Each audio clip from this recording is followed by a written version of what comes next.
নমস্কার। চলছে মে মাস, আর মে মাস মানে আমাদের সবার প্রিয় রবি ঠাকুরের জন্মদিন।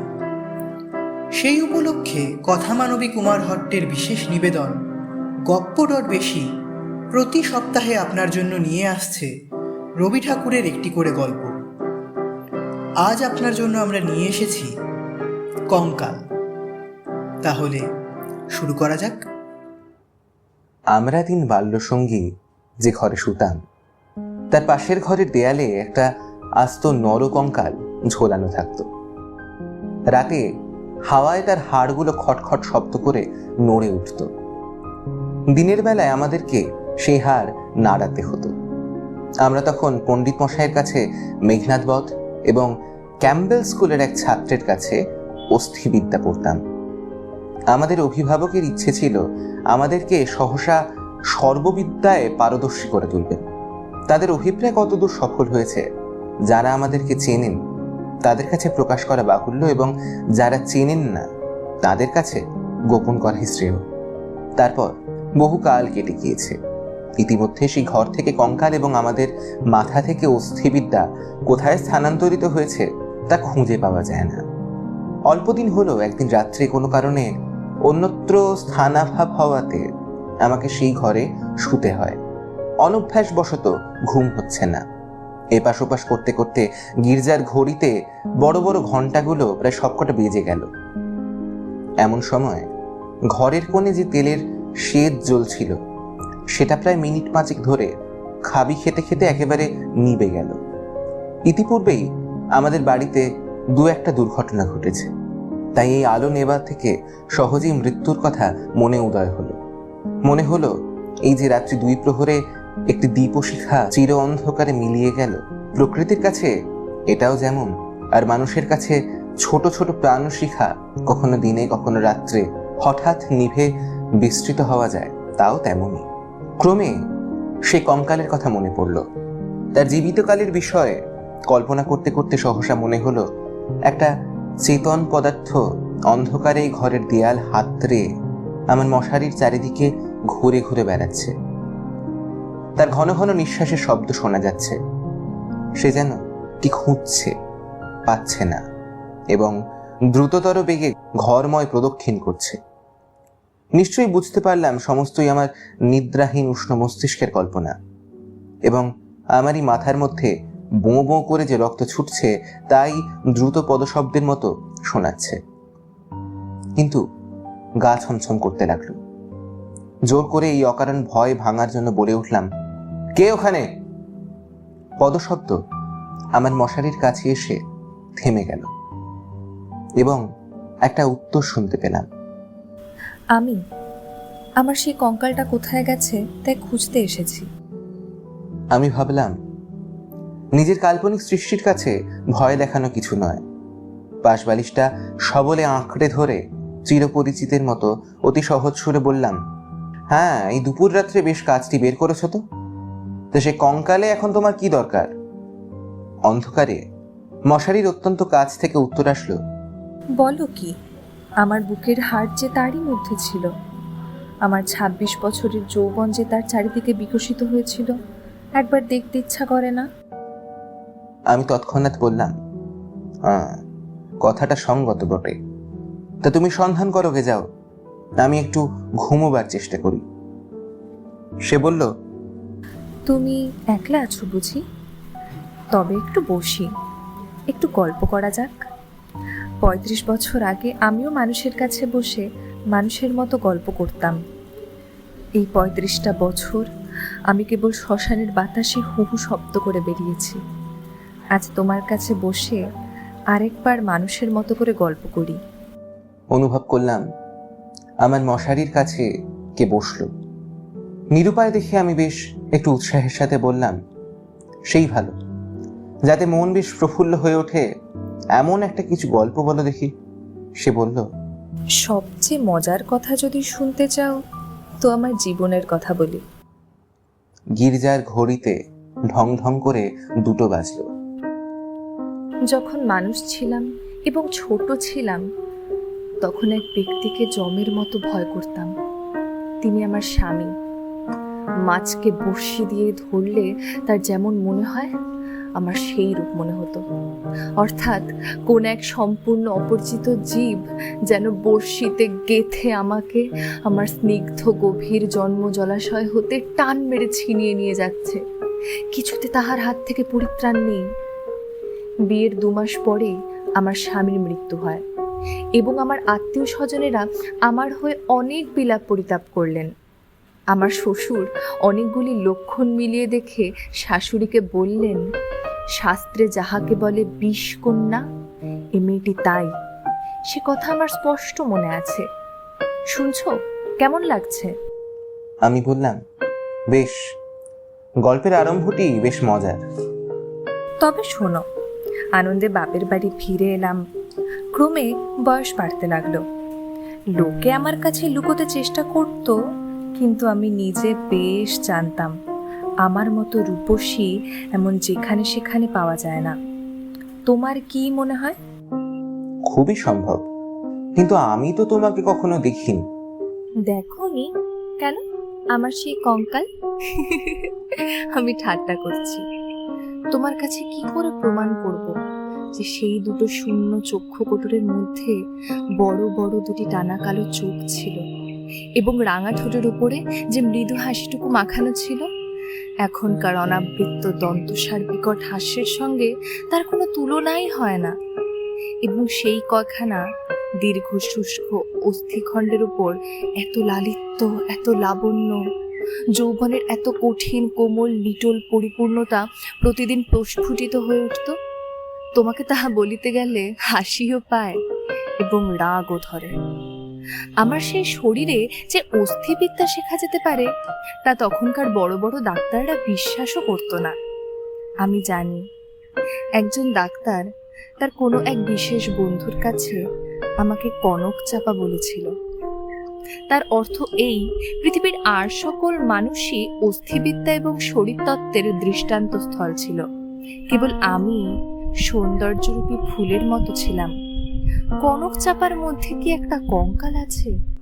আমি যখন চলতাম তখন নিজেই বুঝতে পারতাম যে একখণ্ড হীরাকে নড়ালে তার চারিদিকে যেমন আলো ঝকঝক করে ওঠে, আমার দেহের প্রত্যেক গতিতে তেমনি সৌন্দর্যের ভঙ্গি নানা স্বাভাবিক হিল্লোলে চারিদিকে ভেঙে পড়ত। আমি মাঝে মাঝে অনেকক্ষণ ধরে নিজের হাত দুখানি নিজেই দেখতাম। পৃথিবীর সমস্ত উদ্ধত পুরুষের মুখে রাশ লাগিয়ে মধুরভাবে বাগিয়ে ধরতে পারে এমন 2খানি হাত। সুভদ্রা যখন অর্জুনকে নিয়ে দৃপ্ত ভঙ্গিতে নিজের বিজয়রথ বিস্মিত 3 লোকের মধ্যে দিয়ে চালিয়ে নিয়ে গেছিল, তার বোধ করি এইরূপ 2খানি অস্থূল সুডোল বাহু, আরক্ত করতল এবং লাবণ্য শিখার মতো আঙুল ছিল। কিন্তু আমার সেই নির্লজ্জ নিরাবরণ নিরাভরণ চিরবৃদ্ধ কঙ্কাল তোমার কাছে আমার নামে মিথ্যা সাক্ষ্য দিয়েছে। আমি তখন নিরুপায় নিরুত্তর ছিলাম। এই জন্য পৃথিবীর সবচেয়ে তোমার ওপর আমার বেশি রাগ। ইচ্ছা করে আমার সেই 16 বছরের জীবন্ত যৌবনতাপে উত্তপ্ত আরক্তিম রূপখানি একবার তোমার চোখের সামনে দাঁড় করাই, বহুকালের মতো তোমার 2 চোখের নিদ্রা ছুটিয়ে দিই, তোমার অস্থিবিদ্যাকে অস্থির করে দেশ ছাড়া করি। আমি বললাম, তোমার গা যদি থাকতো তো গা ছুঁয়ে বলতাম, সে বিদ্যা লেশমাত্র আমার মাথায় নেই। আর তোমার সেই ভুবনমোহন পূর্ণ যৌবনের রূপ রজনীর অন্ধকার পটের উপরে জাজল্যমান হয়ে ফুটে উঠেছে। আর বেশি বলতে হবে না। আমার কেউ সঙ্গিনী ছিল না। দাদা প্রতিজ্ঞা করেছিলেন বিয়ে করবেন না। অন্তঃপুরে আমি একা। বাগানের গাছতলায় আমি একা বসে ভাবতাম সমস্ত পৃথিবী আমাকেই ভালোবাসছে, সমস্ত তারা আমাকে নিরীক্ষণ করছে। বাতাস ছল করে বারবার দীর্ঘ নিঃশ্বাসে পাশ দিয়ে চলে যাচ্ছে এবং যে তৃণাসনে পা দুটি মেলে বসে আছি তার যদি চেতনা থাকতো তবে সে পুনর্বার অচেতন হয়ে যেত। পৃথিবীর সমস্ত যুবা পুরুষ ওই তৃণপুঞ্জ রূপে দল বেঁধে নিস্তব্ধে আমার চরণবর্তী হয়ে দাঁড়িয়েছে। এইরূপ কল্পনা করতাম। হৃদয়ে অকারণে কেমন বেদনা অনুভব হতো। দাদার বন্ধু শশীশেখর যখন মেডিকেল কলেজ থেকে পাশ করে এলেন তখন তিনিই আমাদের বাড়ির ডাক্তার হলেন। আমি তাকে পূর্বে আড়াল থেকে দেখতাম। দাদা অত্যন্ত অদ্ভুত লোক ছিলেন। পৃথিবীটাকে যেন ভালো করে চোখ মেলে দেখতেন না। সংসারটা যেন তার যথেষ্ট ফাঁকা নয়, এই জন্য সরে সরে একেবারে প্রান্তে গিয়ে আশ্রয় নিয়েছেন। তার বন্ধুর মধ্যে এক শশীশেখর। এই জন্য বাইরের যুবকদের মধ্যে আমি এই শশীশেখরকেই সর্বদা দেখতাম। এবং আমি যখন সন্ধ্যাকালে পুষ্পতরুতলে সম্রাজ্ঞীর আসন গ্রহণ করতাম, তখন পৃথিবীর সমস্ত পুরুষ জাতি শশীশেখরের মূর্তি ধরে আমার চরণাগত হতো। শুনছ, কি মনে হচ্ছে? আমি স্বনিঃশ্বাসে বললাম, মনে হচ্ছে শশীশেখর হয়ে জন্মালে বেশ হতো। আগে সবটা শোনো। একদিন বাদলার দিনে আমার জ্বর হয়েছে। ডাক্তার দেখতে এসছেন, সেই প্রথম দেখা। আমি জানলার দিকে মুখ করেছিলাম, সন্ধ্যার লাল আভাটা পড়ে রুগ্ন মুখের বিবর্ণতা যাতে দূর হয়। ডাক্তার যখন ঘরে ঢুকেই আমার মুখের দিকে একবার চাইলেন, আমি তখন মনে মনে ডাক্তার হয়ে কল্পনায় নিজের মুখের দিকে চাইলাম। সেই সন্ধ্যালোকে কোমল বালিশের উপরে একটি ঈষৎকৃষ্ট কুসুম পেলব মুখ, অসংযমিত চূর্ণকুন্তল ললাটের উপর এসে পড়েছে এবং লজ্জায় আনমিত বড় বড় চোখের পল্লব কপলের উপর ছায়া বিস্তার করেছে। একবার হাতটা দেখতে হবে। আমি গাত্রাবরণের ভিতর থেকে ক্লান্ত সুগোল হাতখানি বের করে দিলাম। একবার হাতের দিকে চেয়ে দেখলাম, যদি নীলবর্ণ কাচের চুড়ি পরতে পারতাম তো আরো বেশি মানাইতো। রোগীর হাত নিয়ে নাড়ি দেখতে ডাক্তারের এমন ইতস্তত ইতিপূর্বে কখনো দেখিনি। অত্যন্ত অসংলগ্নভাবে কাপা কাপা আঙুলে নাড়ি দেখলেন। তিনি আমার জ্বরের উত্তাপ বুঝলেন। আমিও তাহার অন্তরের নাড়ি কিরূপ চলছে কতকটা আভাস পেলাম। বিশ্বাস হচ্ছে না? আমি বললাম, অবিশ্বাসের তো কোনো কারণ দেখছি না। মানুষের নাড়ি সকল অবস্থায় সমান চলে না।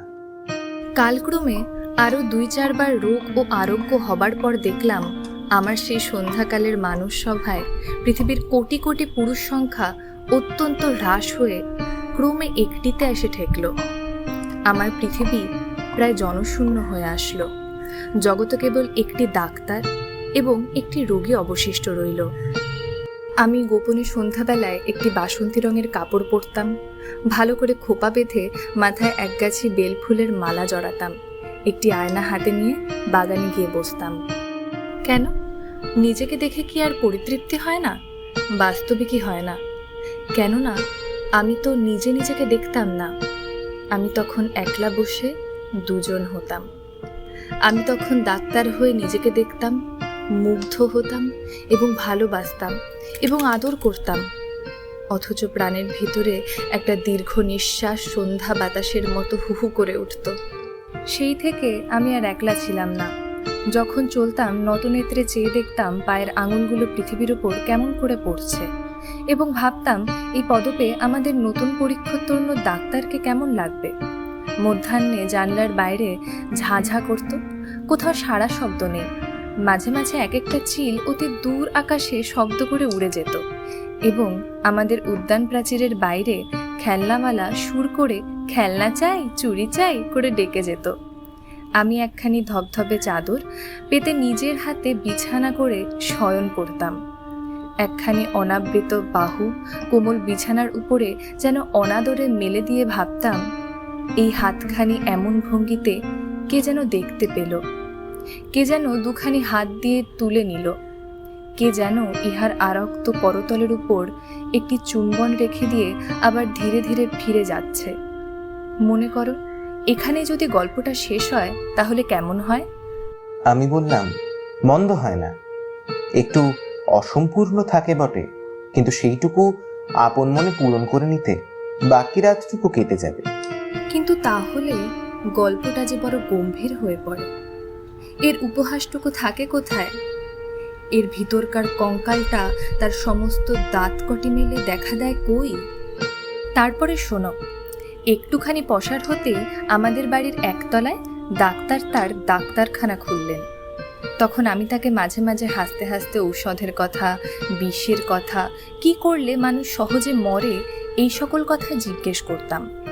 ডাক্তারের কথায় ডাক্তারের মুখ খুলে যেত। শুনে শুনে মৃত্যু যেন পরিচিত ঘরের লোকের মতো হয়ে গেল। ভালোবাসা এবং মরণ, কেবল এই দুটোকেই পৃথিবীময় দেখলাম। আমার গল্প প্রায় শেষ হয়ে আসছে, আর বড় বাকি নেই। আমি মৃদুস্বরে বললাম, রাত্রিও তো প্রায় শেষ হয়ে আসলো। কিছুদিন হতেই দেখলাম ডাক্তারবাবু বড় অন্যমনস্ক এবং আমার কাছে যেন ভারী অপ্রতিভ। একদিন দেখলাম তিনি কিছু বেশি রকম সাজসজ্জা করে দাদার কাছে তার জুড়ি ধার নিলেন। রাত্রে কোথায় যাবেন? আমি আর থাকতে পারলাম না। দাদার কাছে গিয়ে নানা কথার পর জিজ্ঞাসা করলাম, হ্যাঁ দাদা, ডাক্তারবাবু আজ জুড়ি নিয়ে কোথায় গেলেন? দাদা সংক্ষেপে বললেন, মরতে। আমি বললাম, না, সত্য করে বলো না। তিনি পূর্বাপেক্ষা কিঞ্চিত খোলসা করে বললেন, বিয়ে করতে। আমি বললাম, সত্যি নাকি? বলে অনেক হাসতে লাগলাম। অল্পে অল্পে শুনলাম এই বিয়েতে ডাক্তার 12,000 টাকা পাবে। কিন্তু আমার কাছে এ সংবাদ গোপন করে আমাকে অপমান করার তাৎপর্য কি? আমি কি তার পায়ে ধরে বলেছিলাম যে এমন কাজ করলে আমি বুক ফেটে মরব? পুরুষদের বিশ্বাস করবার জো নেই। পৃথিবীতে আমি একটি মাত্র পুরুষ দেখেছি এবং এক মুহূর্তে সমস্ত জ্ঞান লাভ করেছি। ডাক্তার রোগী দেখে সন্ধ্যার পূর্বে ঘরে আসিলে আমি প্রচুর পরিমাণে হাসতে হাসতে বললাম, কি ডাক্তার মশাই, আজ নাকি আপনার বিয়ে? আমার প্রফুল্লতা দেখে ডাক্তার যে কেবল অপ্রতিভ হলেন তা নয়, ভারী বিমর্ষ হয়ে গেলেন। জিজ্ঞেস করিলাম, বাজনা বাদ্য কিছু নেই যে? শুনে তিনি ঈষৎ একটু নিঃশ্বাস ফেলে বললেন, বিয়ে ব্যাপারটা কি এতই আনন্দের? শুনে আমি হেসে অস্থির হয়ে গেলাম। এমন কথাও তো কখনো শুনিনি। আমি বললাম, সে হইবে না, বাজনা চাই, আলো চাই। দাদাকে এমনই ব্যস্ত করে তুললাম যে দাদা তখনই রীতিমতো উৎসবের আয়োজনে প্রবৃত্ত হলেন। দাদাকে এমনই ব্যস্ত করে তুললাম যে দাদা তখনই রীতিমতো উৎসবের আয়োজনে প্রবৃত্ত হলেন। যদিও মানুষের, বিশেষত পুরুষের মনটা দৃষ্টিগোচর নয়, তবু আমি শপথ করে বলতে পারি কথাগুলি ডাক্তারের বুকে শেলের মতো বাজছিল। অনেক রাত্রে লগ্ন। সন্ধ্যাবেলায় ডাক্তার ছাদের উপর বসে দাদার সহিত 2-1 পাত্র মদ খাচ্ছিল। দুজনেরই এই অভ্যেসটুকু ছিল। ক্রমে আকাশে চাঁদ উঠল। আমি হাসতে হাসতে এসে বললাম, ডাক্তার মশাই, ভুলে গেলেন নাকি যাত্রার যে সময় হয়েছে? এইখানে একটা সামান্য কথা বলা আবশ্যক। ইতিমধ্যে আমি গোপনে ডাক্তারখানায় গিয়ে খানিকটা গুঁড়ো সংগ্রহ করে এনেছিলাম এবং সেই গুঁড়োর কিয়দংশ সুবিধা মতো অলক্ষ্যতে ডাক্তারের গ্লাসে মিশিয়ে দিয়েছিলাম। কোন গুঁড়ো খেলে মানুষ মরে ডাক্তারের কাছে শিখেছিলাম। ডাক্তার এক চুমুকে গ্লাসটা শেষ করে কিঞ্চিত আর্দ্র গদগদ কণ্ঠে আমার মুখের দিকে মর্মান্তিক দৃষ্টিপাত করে বললেন, তবে চললাম। বাঁশি বাজতে লাগলো। আমি একটা বারাণসী শাড়ি পরলাম। যতগুলো গয়না সিন্দুকে তোলা ছিল সবগুলো বের করে পরলাম। সিঁথিতে বড় করে সিঁদুর দিলাম। আমার সেই বকুলতলায় বিছানা পাতলাম। বড় সুন্দর রাত, ফুটফুটে জ্যোৎস্না, সুপ্ত জগতের ক্লান্তি হরণ করে দক্ষিণে বাতাস বইছে। জুই আর বেলফুলের গন্ধে সমস্ত বাগান আমোদ করছে। বাঁশির শব্দ যখন ক্রমে দূরে চলে গেল, জ্যোৎস্না যখন অন্ধকার হয়ে আসতে লাগলো, এই তরুপল্লব এবং আকাশ এবং আজন্মকালের ঘরদুয়ার নিয়ে পৃথিবী যখন আমার চারিদিক থেকে মায়ার মতো মিলিয়ে যেতে লাগলো, তখন আমি চোখ বন্ধ করে হাসলাম। ইচ্ছা ছিল যখন লোকে এসে আমাকে দেখবে তখন এই হাসিটুকু যেন রঙিন নেশার মতো আমার ঠোঁটের কাছে লেগে থাকে। ইচ্ছা ছিল যখন আমি অনন্ত রাত্রির বাসর ঘরে ধীরে ধীরে প্রবেশ করব, তখন এই হাসিটুকু এখান থেকেই মুখে করে নিয়ে যাব। কোথায় বাসর ঘর? আমার সে বিবাহের বেশ কোথায়? আমার ভিতর থেকে একটা খটখট শব্দে জেগে দেখলাম আমাকে নিয়ে 3টি বালক অস্থিবিদ্যা শিখছে। বুকের যেখানে সুখ দুঃখ ধুকধুক করত এবং যৌবনের পাপড়ি প্রতিদিন একটি একটি করে প্রস্ফুটিত হতো, সেখানে বেত্র নির্দেশ করে কোন অস্থির কি নাম মাস্টার শিখাচ্ছে। আর সেই যে অন্তিম হাসিটুকু ওষ্ঠের কাছে ফুটিয়ে তুলেছিলাম, তার কোনো চিহ্ন দেখতে পেয়েছিলে কি? গল্পটা কেমন লাগলো? আমি বললাম, গল্পটি বেশ প্রফুল্লকর। এমন সময় প্রথম কাক ডাকলো। জিজ্ঞাসা করলাম, এখনো আছো কি? কোনো উত্তর পেলাম না। ঘরের মধ্যে ভোরের আলো প্রবেশ করলো।